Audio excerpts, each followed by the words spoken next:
بسم الله الرحمن الرحيم. النهارده هنعمل وصفة جديدة.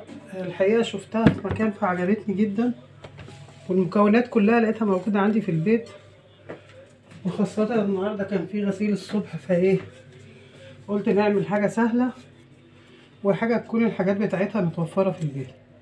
دول حوالي من كيلو لكيلو وربع بطاطس، قطعتها نصين وسلقتها. تمام. طبعا كلنا عندنا خزين بطاطس يعني في البيت، مفيش حد ما عندوش.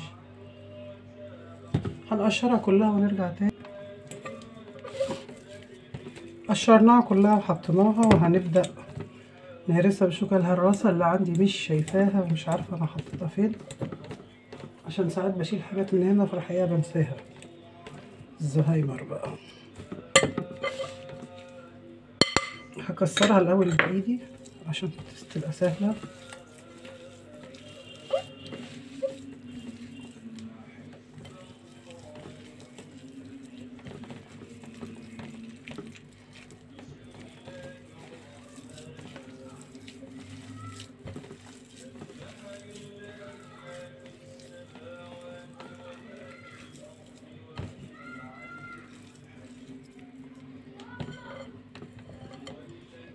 ونبدأ بقى نهرس شوية بالشوكة.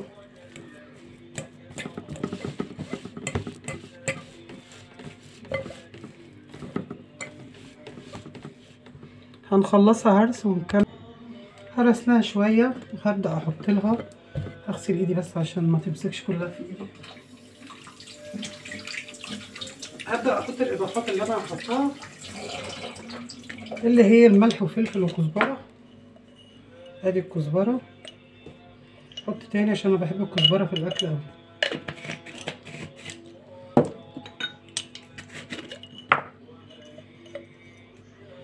فلفل اسود، نطلع اللي احنا طاحينه بقى خلص ده.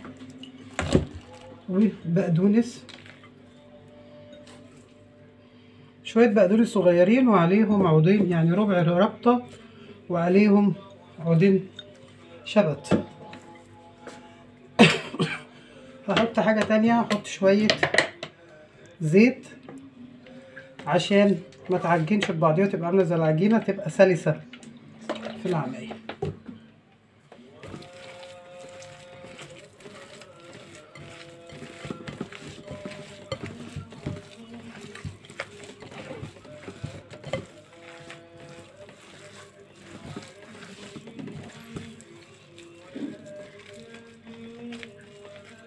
اي حاجة تيجي في ايدي جامدة هفعصها كده اهوت.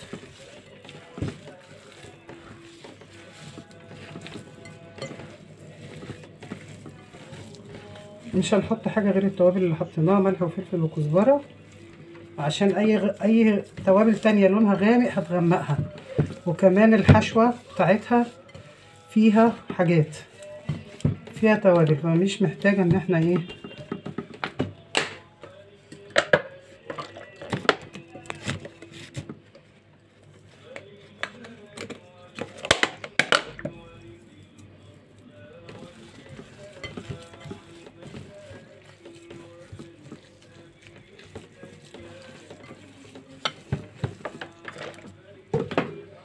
نكتفي بهذا القدر من الزيت، ونفرد فيها كويس. لو فيها حتة خشنة نفردها كويس. وهنبدأ نجيب الصينية ونجهزها. نطفي ونجيب الصينية. هجيب الصينية، يفضل انها صينية قالب كده مش مدورة، عشان تبقى ايه الشكل العام بتاعها يبقى حلو. هرش هنا رشة زيت وهدهن بيهم الجناب. الفرشة بتاعتي اهي. على فكرة الوصفة سهلة جدا، وحاجاتها موجودة عندنا في البيت، يعني حتى لو جالك ضيف وانت ما عندكيش حاجة تعمليها مع الصجة لحمة ولا حاجة، اعمليها وانت مطمئنة. تمام. هنعمل ايه هنا عشان لما نيجي نقطعها ما تتكرولش مننا؟ هنرش بقسماط.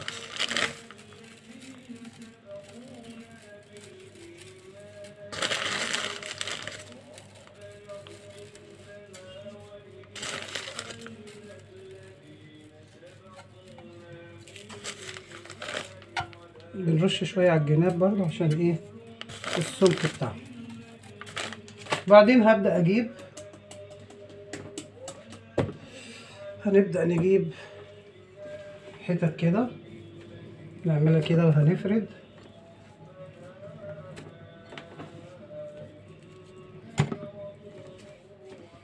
وهنبدأ نفردها.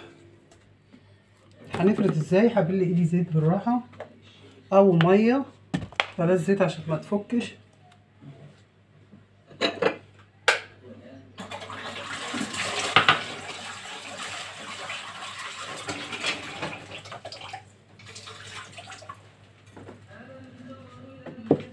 وهبدأ افرد الطبقة بتاعتي اللي هي طبقة البطاطس الاولانية اللي هنحطها.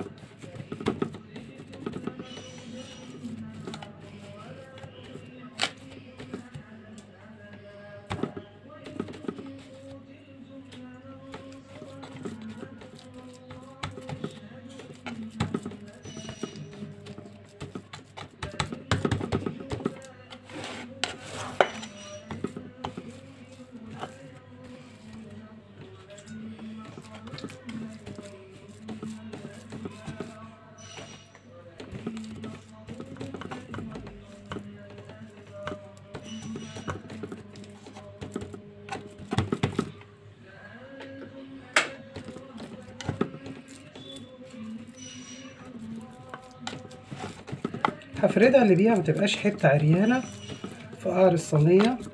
هبدأ اوزع الحتت اللي فيها تقيلة او جزء كبير على الحتت اللي مفيهاش، وابدأ اسويها بالسباتولا بتاعتي. هبل السباتولا مية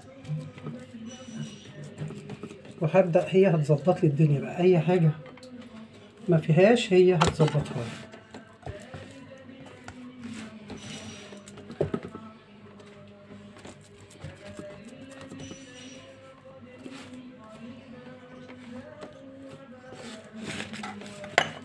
نسينا نحط ملح فعلا، فهحط حتة هنا، هحط شوية ملح هنا. نسيت الملح، انا عمالة اقول والملح وفلفل اسمر وبتاع ونسيت. ونحط على بقية احنا كده ما حطيناش البطاطس كلها، لسه عندي حاجة هعمل بيها تاني. هجيب الخلطة بتاعتي.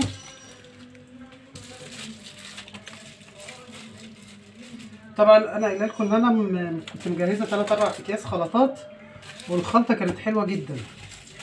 فهنعمل ايه؟ هناخد منها كيس الكبير، انا عاملاهم مقاسات. هاخد الكيس الكبير وهفضيه عليهم. كفه اوكي، ما كفاش هاخد الكيس الصغير معاه.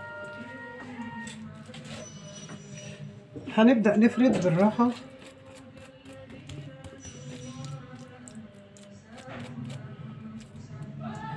عشان ممكن تكون جامده سنه عشان نطلعها من الفريزر.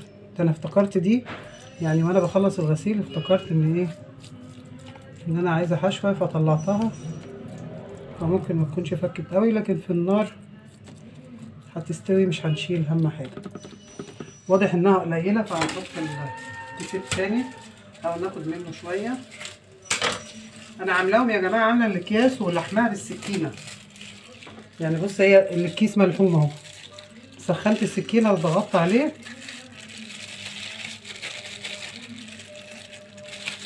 هاخد دول واخليهم عشان ان شاء الله في حد جاي لنا، فهعمل سمبوسه.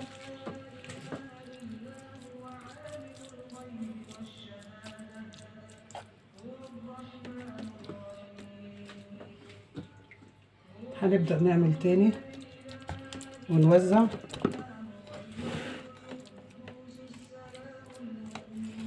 نفرش على البطاطس كلها. طبعا دي فيها ملح فمش هحط ملح، هحط بس ملح على شويه البطاطس اللي هم باقيين، اللي انا هعمل بيهم حاجه تاني في الصينيه. ما طولش عليكم ان شاء الله الا بالخير، بس الصينيه شجعتني ان انا اعملها. قلنا لان كل حاجتها عندك، كل حاجتها متوفره عندك في البيت. كل حكايه ان هيتعمل لها لسه ايه، بشاميل. هنعمل ايه بقى؟ هنكب الميه دي ونجيب شويه زيت الاول نحط شويه ملح هنا عشان ايه نحيقها، لان احنا محيقناهاش. نحط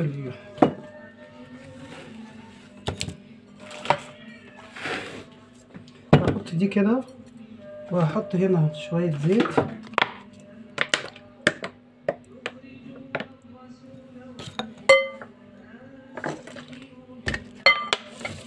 وقدامي دي هقلبها عشان الملح اللي انا حطيته، عشان لو فيها اي حاجه تاني وهعملها في الشوكه.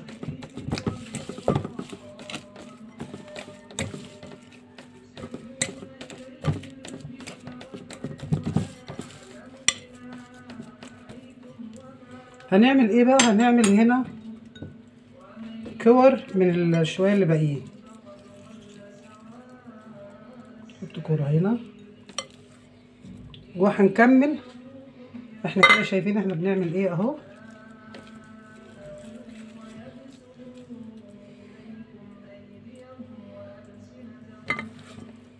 وهكمل وارجع لكم تاني. بسم الله الرحمن الرحيم. كده الاول بس اوريكم الصينيه. كده خلصنا الصينيه، ده الشكل بتاعها. وهنخليها هنا وهنعمل البشاميل. البشاميل عباره عن ايه؟ عباره عن 3 كوبايات لبن وكوبايتين ومعلقتين دقيق كبار. ليه كبار؟ عشان ما يتخنش وما يبقاش تخين، ويبقى كده اكبر معلقه. ادي معلقه. المره اللي فاتت عملنا البشاميل عملناه ايه؟ عملناه على النار على طول. دلوقتي هنعمله على البارد. يا ترى في فلفل اسمر؟ المهم ادي هنقلب كده الاول كويس جدا.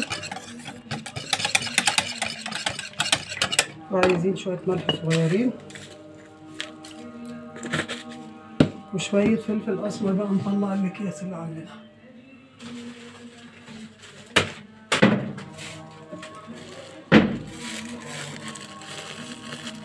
هناخد رشه وبعدين نفضي على محميله في العلبه.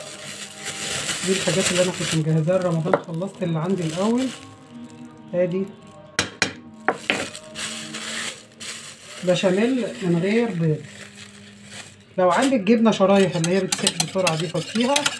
ما عندكيش حطي جبنه شيدر. ما عندكيش حطي شويه جبنه موتزاريلا وهي تقوم بالواجب. زائد ان احنا هنرش عليها موتزاريلا هنا على الوش.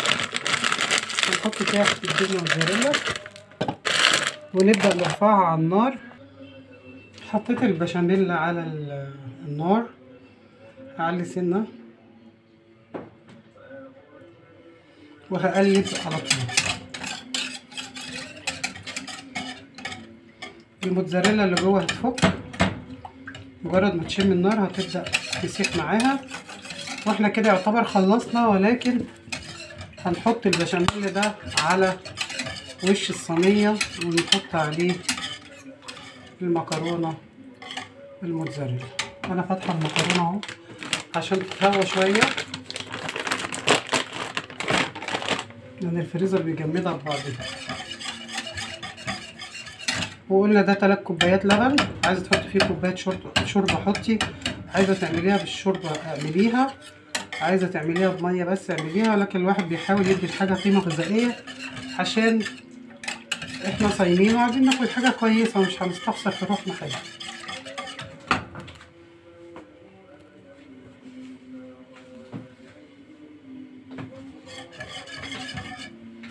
سهله جدا على فكره. تقدري تعصجي اللحمه الصبح وتعصجيها قبلها بيوم، والصبح اسلقي البطاطس وهرسيها واعمليها في التتبيله بتاعتها اللي احنا حطيناها دي، البقدونس والملح والفلفل والفلفل الاسمر والملح والكزبره وبس. هنبدا ان شاء الله. عايزين معلقه غرفه. مفيش معلقه غرفه، هنخلي دي جنبنا هنا.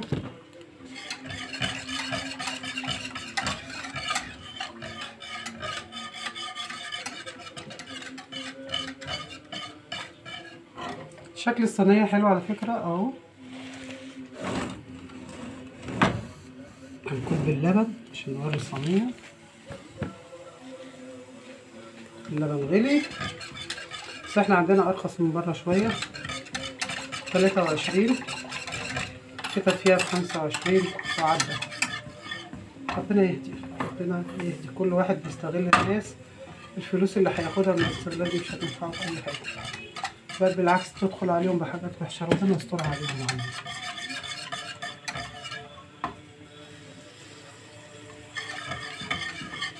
هتبدأ تدخل على سوا لما بدأت تتقل تحت في القعر. نوطي بس سنة عشان ما تكلكعش مننا.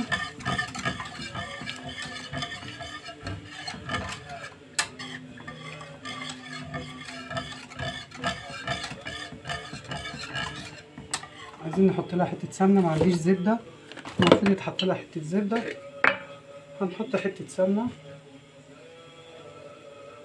بلدي عشان هي مفيهاش دقيق خالص جوه، غير رشة الزيت اللي احنا حطيناها.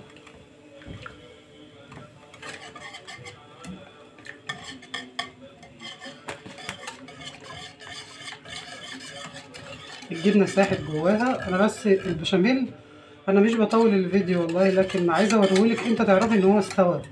في ناس ما بتعرفش تحط وتقلب ده لوحده وده لوحده وده لوحده كده بالراحه، لكن لما هتعمليه ني في ني زي ما انت شايفه كده، حط الحاجه كلها في الاناء اللي انا هعمل فيه، سواء كانت حله او كزرونه زي كده او اي حاجه، وهفضل اقلب. ليه بقلب باستمرار؟ عشان ده الجبنه هي فكت اهي. بقلب باستمرار عشان ما تتخنش مني وعشان ما تعملش عجينه. وليه حطينا معلقتين دقيق مش 3 زي ما بنعمل العادي البشاميل العادي؟ لان دي احنا عايزينها صيصه كده شويه يعني مش تخينه. كمان بنستنى لحد لما تغلي غلوه، علشان لو ما غليتش وعملت كده فقاقيع وبابلز كده وحاجات، الدقيق بيبقى طعمه ني. يا رب كل اللي احنا بنعمله الناس تستفيد بيه، والبنات الصغيره اللي لسه متجوزه اللي ما بيعرفوش يعملوا حاجه يبداوا يتعلموا واحده واحده. ما عادش حد مش بيعرف دلوقتي، النت مش مخلي حد مش عارف حاجه، كل الناس بقت عارفه، كل الناس بتفتح الفيديوهات وتشوف ومفيش اي مشاكل في الحياه. عشان ريحه غاز مش عارفه يعني قافله كده. تخنت اهي معايا، بس مش التخن اللي ايه اللي هو نشوفها بس وهي بتبمبط كده اهي. تمام، يا رب نكون شايفينها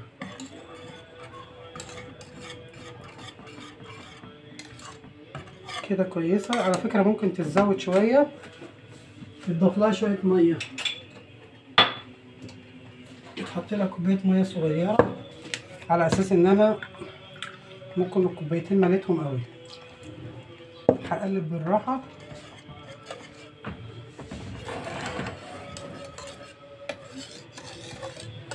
تخينه برضو كده كويسه.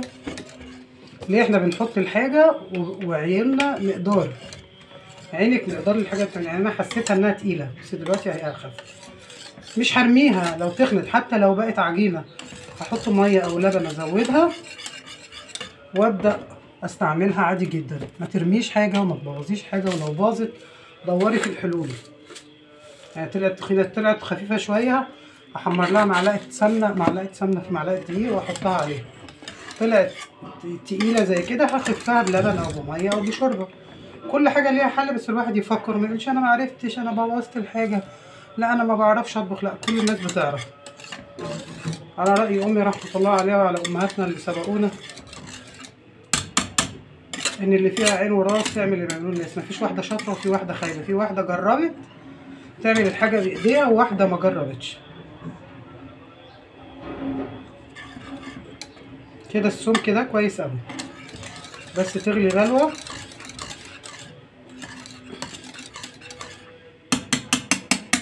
هنبدا نستخدم المعلقه عشان هنسقي بيها.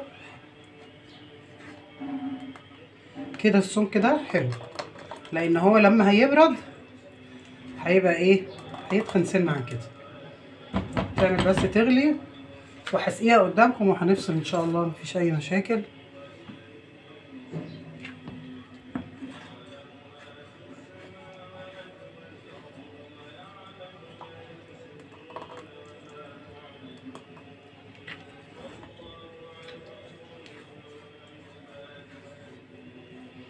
وهحطها بقى واقعد اريح شويه لحسن انا اتهلكت النهارده، غسيل وترويق وفرش سراير ربنا يدينا الصحه جميعا يا رب، يقدرنا على خدمه البشر. تغلي غلوه واحده بس كده، هي بدات تغلي، احنا شايفينها اهو.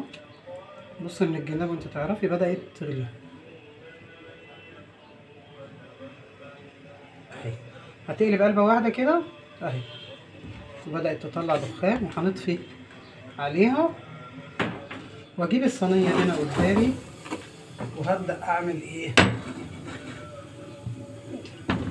ابدا اسقيها. هسقيها ازاي؟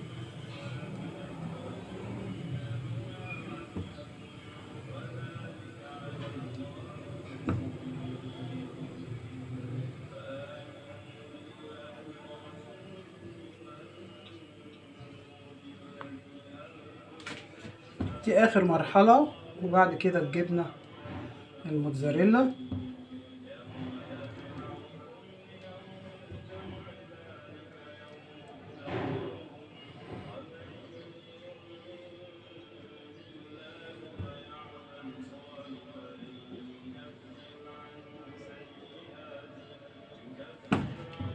بالراحه كده. نغطي البطاطس عشان ما تتحرقش، اي حته عريانه هنغطيها.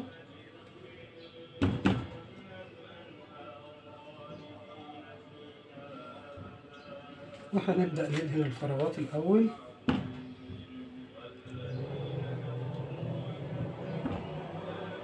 زمان كنت بخاف أعمل البشاميل، اللي عملتها مرة كانت عجينة، كنت صغيرة بقى وبتعلم لسه. احنا هنفضل نتعلم لحد ما نموت على فكرة، مفيش حد كامل الأوصاف يعني، صعب شوية. هجيبها من الناحية دي وأبدأ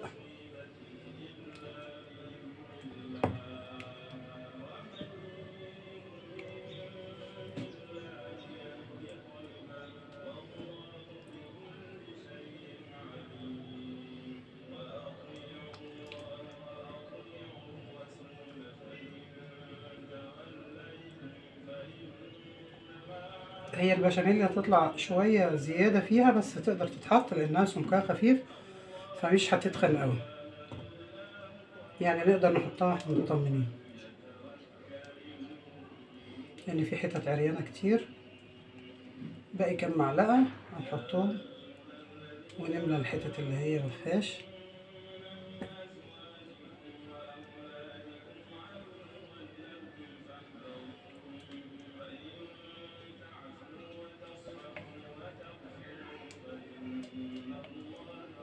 هتسيبها شوية قبل ما نحطها في الفرن لأن لسه بدري الوقت.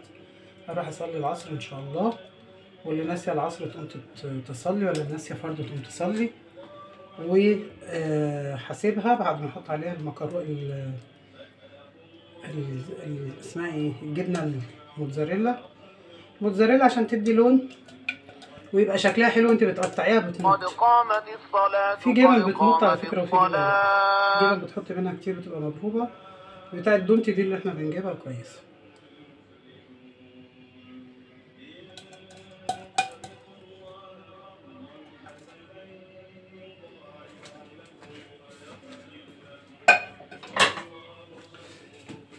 لو الجبنة فكت هنبدأ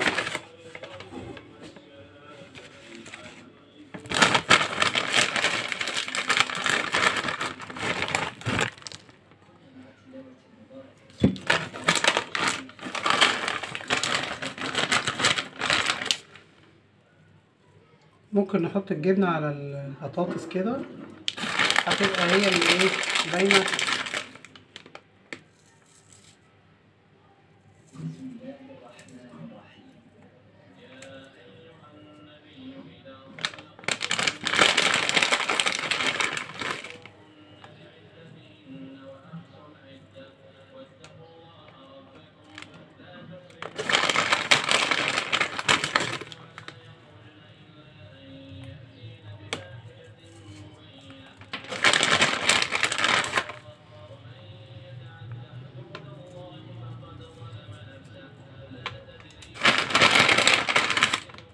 ده الشكل النهائي. هنمسح بس حروفها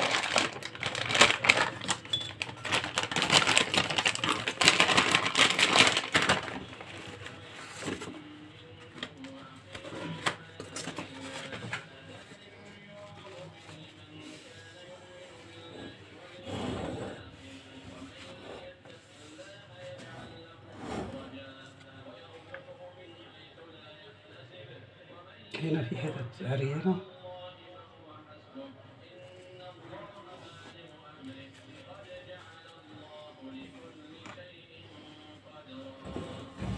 وده الشكل النهائي بتاع الصينية. ايه رأيكم؟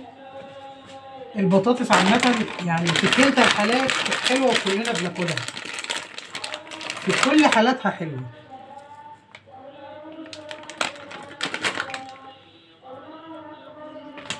بس كده الشكل النهائي، شكلها النهائي قبل ما تخش الفرن اهي. وبالهنا والشفا، وجربوها هتعجبكم.